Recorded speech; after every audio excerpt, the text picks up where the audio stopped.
Here's a clip from Tarabuster with Tara Devlin.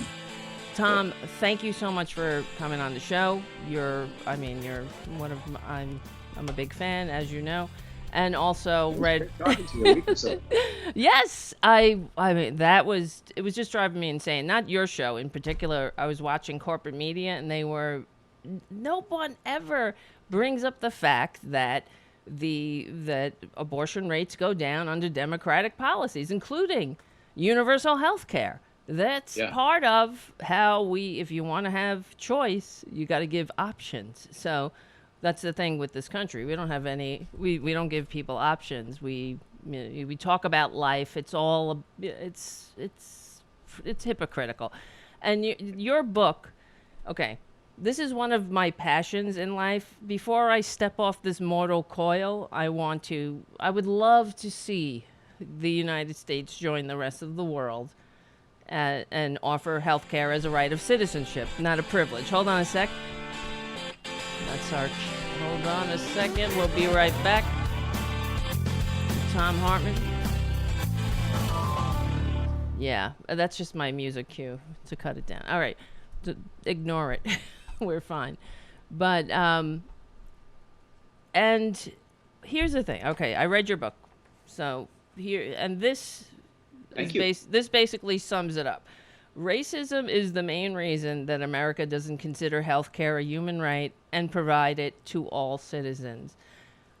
Drop the mic right there. We never hear this at all in the conversation about health care. 12 states that refuse to expand Medicaid, and every single one of them is a former slave state. Mm-hmm. Exactly. We would already have universal health care if not for our racist history and the division that they stoke against, throughout the working class. And I think that's the biggest fear, is that the working class will realize that we're in it together, and things will fundamentally change. We'll have a functioning democracy. That's the hope. But that's what I think about universal health care. I don't consider it. I mean, it's great. It's moral, but it's also a patriotic imperative, and that's how we have to frame it, I believe. So, do you think we will have universal health care in the next 10 years, let's say? I do. I actually do. Yeah. Mm-hmm. And I think, frankly, it's going to happen the way it happened in Canada. And the person who cued me this as being the way it'll probably happen in America was Bernie Sanders about 10, 15 years ago, saying that he thought that not only was that probably how it would have to happen, but that would probably be a good thing, although some people would be left behind for a while. But it would be a good thing because, he was kind of evoking the Jeffersonian idea of the states as incubators of democracy, or experiments in democracy. And, the way it happened in Canada was Tommy Douglas was a Saskatchewan politician. He served in the federal parliament for a number of years, agitating for single-payer health care, could never get it passed, decided, screw this, went back to Saskatchewan, which is kind of like Vermont in a way. It's a big state physically, but it's got a very small population. And you can do the kind of retail politics that Bernie does. When I lived in Vermont, people would say, "Oh yeah, Bernie." I'm sure everybody's shaking Bernie's hand at least 3 times. And so Tommy Douglas went back, and he literally spent a year traveling all over Saskatchewan, sitting in people's living rooms and talking to people. And he got elected premier, and he pushed through single-payer health care and put it into place. Period. And the provinces nearby, I believe it was British Columbia and Alberta, as I recall, were like, "Whoa, this is cool." And so they got it. And then, it's kind of spread across the country within a decade. And then the federal government jumped in and backstopped them and filled in some of the chinks and provided a funding mechanism to, so if somebody from Saskatchewan gets sick in Toronto, they can, move back and forth. And that's what happened. And Vermont and California have already passed laws authorizing single-payer healthcare systems. Right. The only reason they can't put them into place is because back in '65, when LBJ put together Medicare, he wanted to make sure that the southern states didn't take the Medicare money and refuse to give services to black people. So there's kind of an audit trail from the federal dollars being, the checks being written to the people receiving the benefits. And when you put a single payer healthcare system into place, you break that Right. trail. It's sort of like block granting. And so, Vermont would, if they're getting $5 billion a year right now from Medicare going directly to Medicare recipients, they'd have to get $5 billion and then put it into the system because all those Medicare recipients are now part of the single payer system. And that's illegal. And with just a simple 2 or 3 page piece of legislation, Congress could simply authorize what are called Medicare and Medicaid waivers for the states, so that states can put into place single payer health care. And Democrats have been pushing for this for a decade now. And Republicans, of course, fight it tooth and nail, as do a few of the Democrats who are sold out to the healthcare industry. Exactly. Because here I live in New York, and there is a New York single-payer healthcare bill that keeps going through the New York Senate. Now that we have a Democratic majority, it's really coming close to passing. Governor Cuomo said he was going to sign it. It still hasn't made its way through, though, because unions are pushing back on it. And this is what gets me crazy, too, because it's a divide and conquer strategy as well. I don't know why. I mean, as you were talking about, like the corporate Dems who kind of stand in the way. And that's another example. Unions are saying, basically, I got mine, good luck, Charlie. And that's not a patriotic message. And this is why for example, when I would watch Morning Joe. I watch Morning Joe constantly and screaming at the screen and all. For example, Willie Geist is always like, well, what about the unions who have negotiated these great plans? As if because there are a few 100,000 people that have great health care, that means millions should be left behind. And that's what they're saying. And it also presupposes the inability. It kind of infantilizes the unions. It presupposes the inability of unions to say, okay, we're no longer going to offer health care as a benefit. We're going to negotiate something else. Exactly. Pensions. Right. Exactly. And I mean, it's the stupidest thing to have health care tied to your job. It's so ridiculous. Even when they ask people in other countries about it, they're like, that's ridiculous. Especially in this pandemic. And the thing that is kind of, I don't know, it discourages me that if we can't get universal health care pushed through during this pandemic, it's definitely an uphill battle. But that once it's passed, and I do believe too that it will come, because we've seen the past 30 years, 40 years and more, how the public consciousness has shifted from, to healthcare is a right. They don't really, even the right wingers don't, they believe that, but they don't realize that, that comes from regulation, but yeah, we have to push through the universal healthcare message as a patriotic imperative. That's what I believe, and that also bringing up what you pointed out in the book, that our resistance to it is directly tied to our racist history. So if you're still, attached to that, then I think that's a way that we could shift Democrats to open. Like, for example, Tim Ryan, who is a good Democrat, but he's often one of the people that I hear going on about, well, unions. I'm not for Medicare for All because of unions. I find it really divisive and, quite frankly, annoying, with Democrats doing that, because that's a divide and conquer message too. Like, I got mine, sucks to be you. Like when Joe Biden says we could do anything. Well, except universal health care, I suppose, right? We can do anything. We're Americans. He's always going on, get up, we can do it, but except this, then it's, everybody's choice. I don't see how it's okay to leave millions of Americans with nothing, too. That's the other thing. We've been conditioned to to not care about our fellow American. And you know, that's why universal health care is a patriotic imperative, I believe. We have to message it like this is e pluribus unum in action. Just like the founders pledged their lives, fortunes, and sacred honor to each other, this is in that tradition.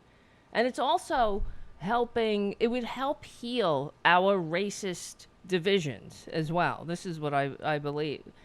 Because we are in this together, and that has to be an action. It can't just be words, you know. Putting ourselves together and saying like, yes, we do care about the health of our fellow Americans, because that's what makes us strong. It's baffling to me. It really is how Americans. I mean, well, I guess it's not that baffling. They've been really propagandized. That's what it's about, Tom. You know, it really is, and that's why your show. And when you talk to these, I read your book, Cracking the Code, too, and that's what it's about.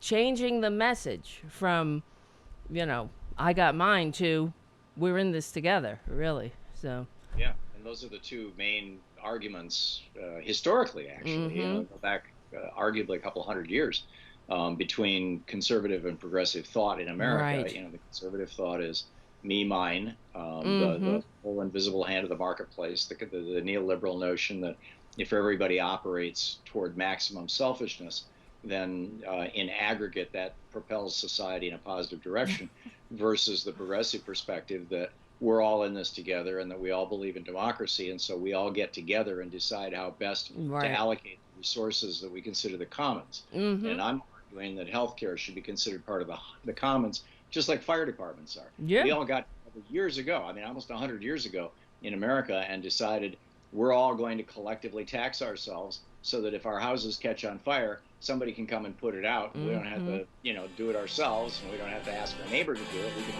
just happen. Hold on 1 sec. Let me just lower that. Thank you. Hold on. It's fine. It's too loud. Okay, go ahead. Sorry. No, I'm just saying, if we all agree that putting out our house is worth socialism, you know, to use their phrase, you know, a publicly, collectively funded through tax dollars system of fire departments, aren't our bodies more valuable than our houses? Exactly. And when our bodies metaphorically catch on fire by, you know, being in an accident or contracting a disease, getting cancer or something. And you know, and the answer up to this point from conservatives certainly has been no. Our bodies aren't as valuable as our houses. We have property rights, not human rights. Right. And obviously on the other side, you know, we make the other argument. Yeah, and it's the search for the superior moral justification for selfishness yet again. But this is not how you conservatism, right. Yeah, John Maynard Keynes. Exactly, and you can't run a civilization that way.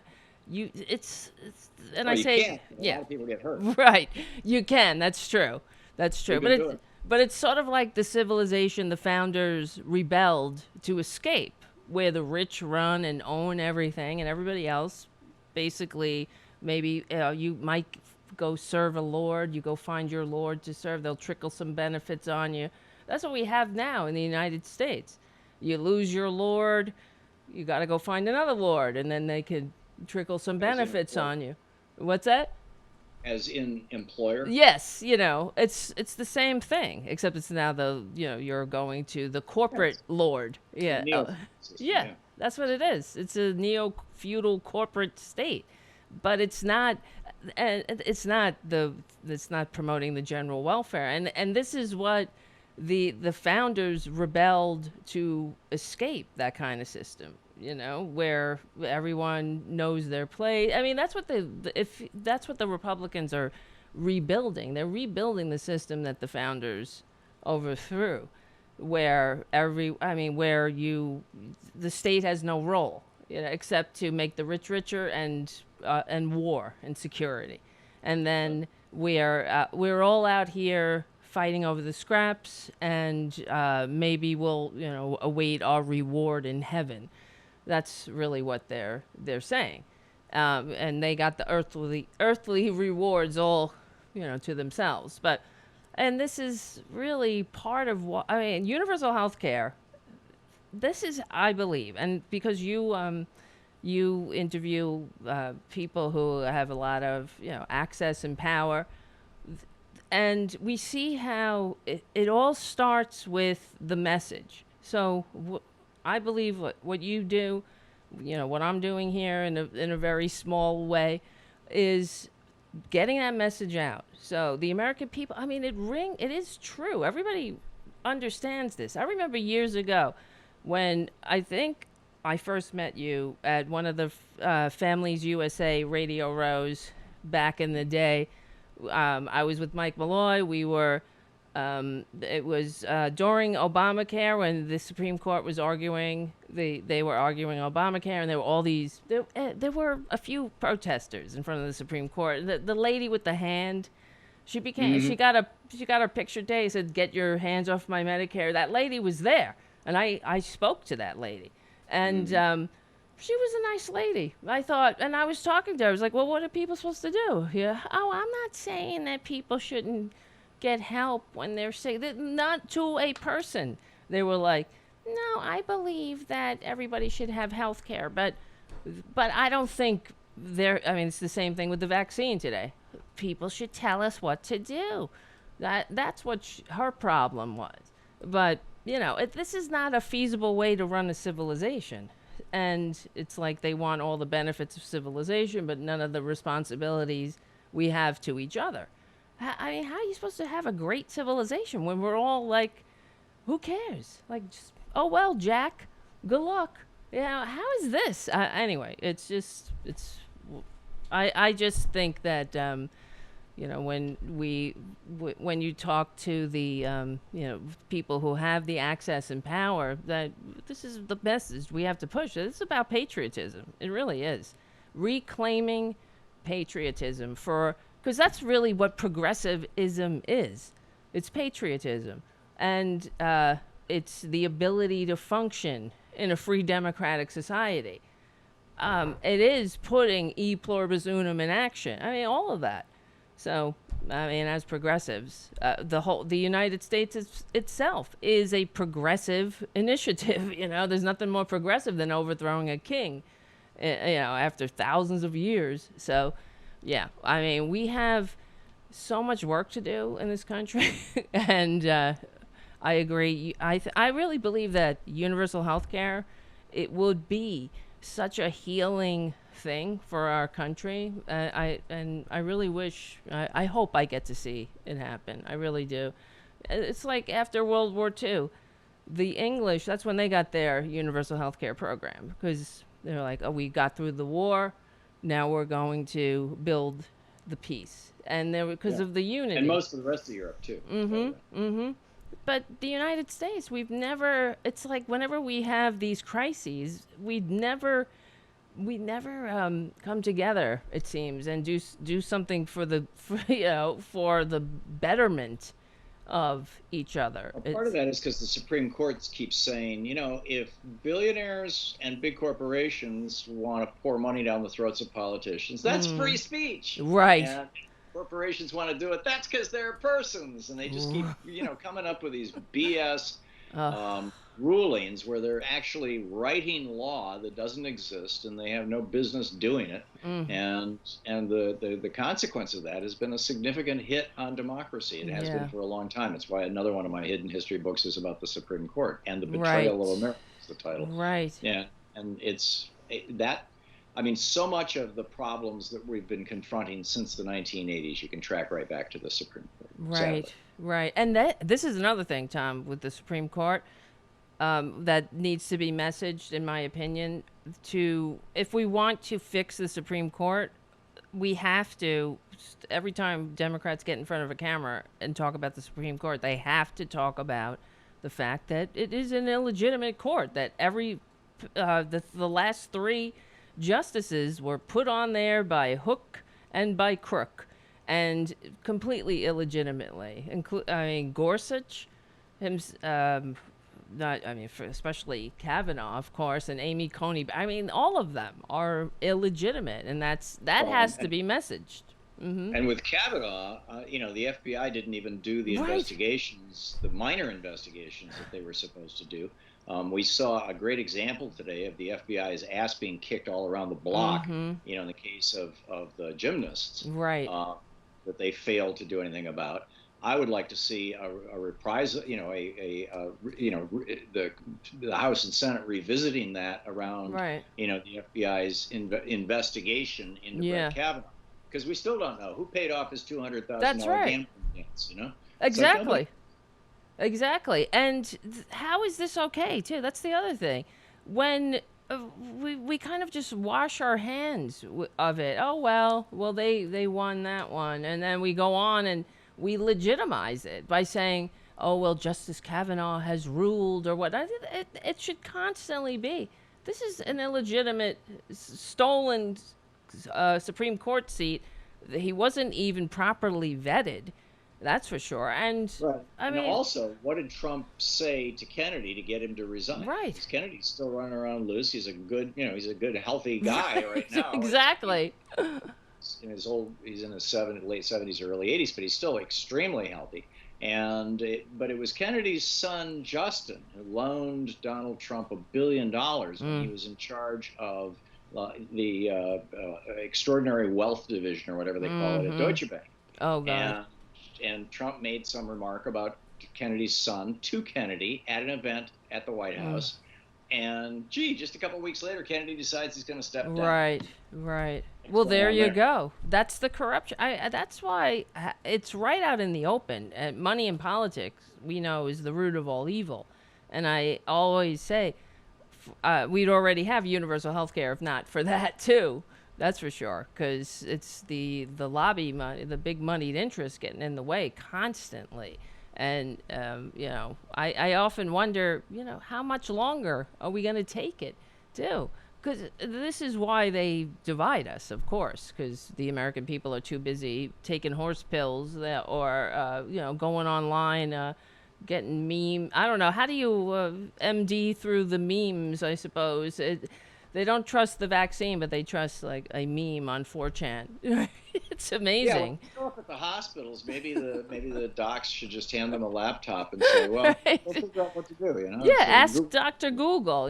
Just Google it, right? I mean, it's been working so well before. It's fascinating, but yeah, we have. I go back and forth, whether whether this country is going to survive or not. Everybody who watches the show knows I'm like, one day I have hope. Another day I'm like, it ain't happening. Because I really feel that, and I'm not the only one saying this, of course. You're saying it, other corporate media people are saying it, that we're in a crisis of democracy, that the Republican Party, there's one political party that is an anti-democratic party. They're fundamentally anti-democratic, and they're trying to destroy this country. I mean, they really are. I know a little bit about history. We've been screaming about this for years, about fascism and how fascism is coming to America, wrapped in the flag, carrying across, all of that. And here it is.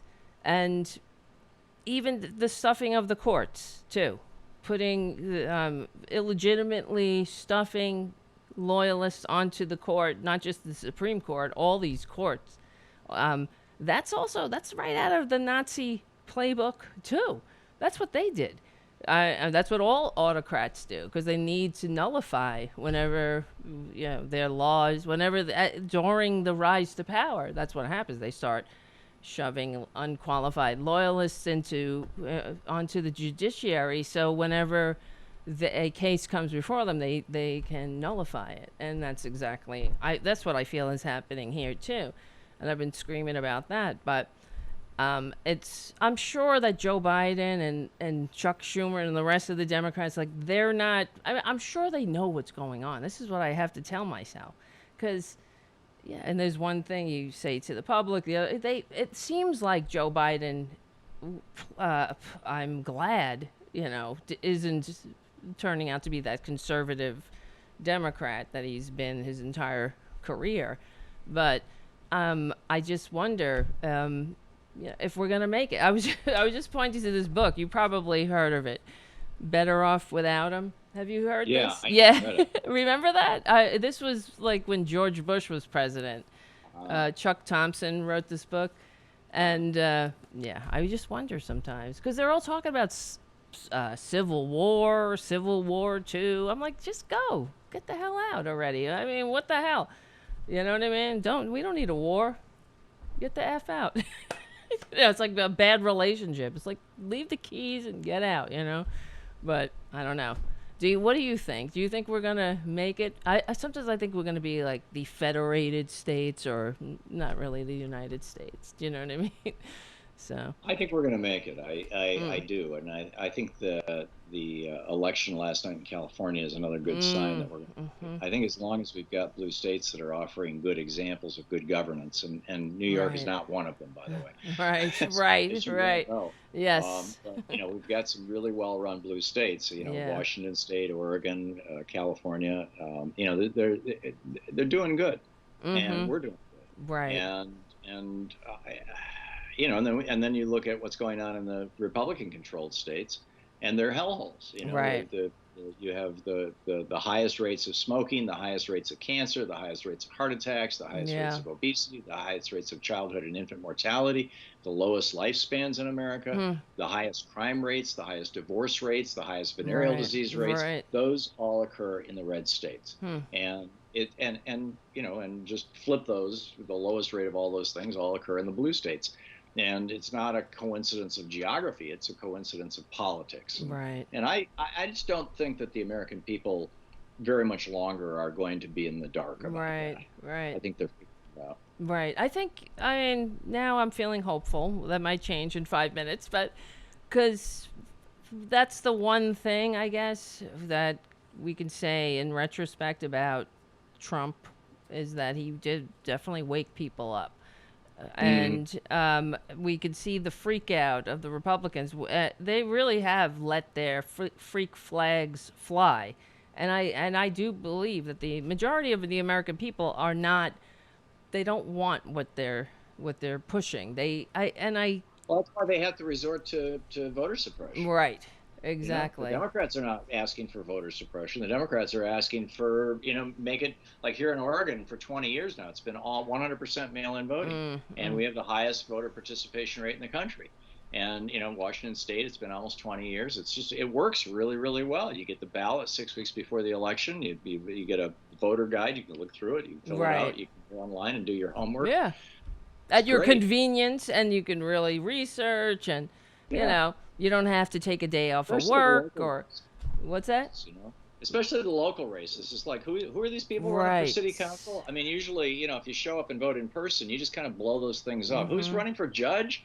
But, with vote by mail, you can sit down and, Louise and I do this, every couple of years. We sit down with a laptop and just, look at all the candidates, look at their websites, look at their positions.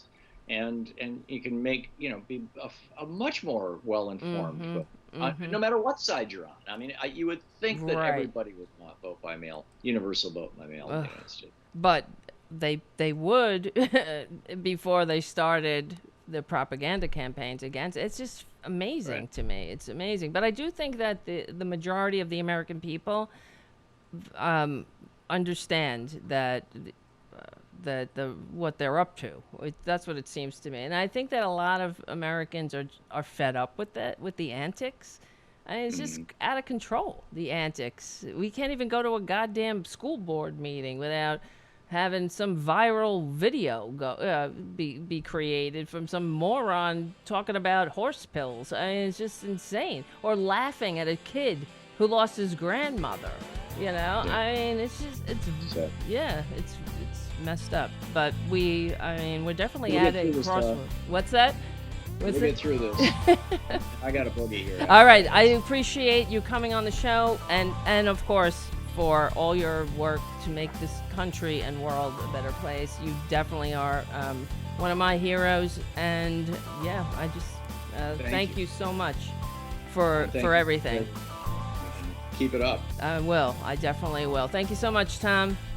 I'll talk to you soon. Bye-bye. Tarabuster is recorded live every Saturday evening from 6 to 8 p.m. Eastern at the RDT Daily Facebook and YouTube channels, and rebroadcast on Sunday from 6 to 8 p.m. Eastern on Progressive Voices, or anytime on demand on the Progressive Voices app.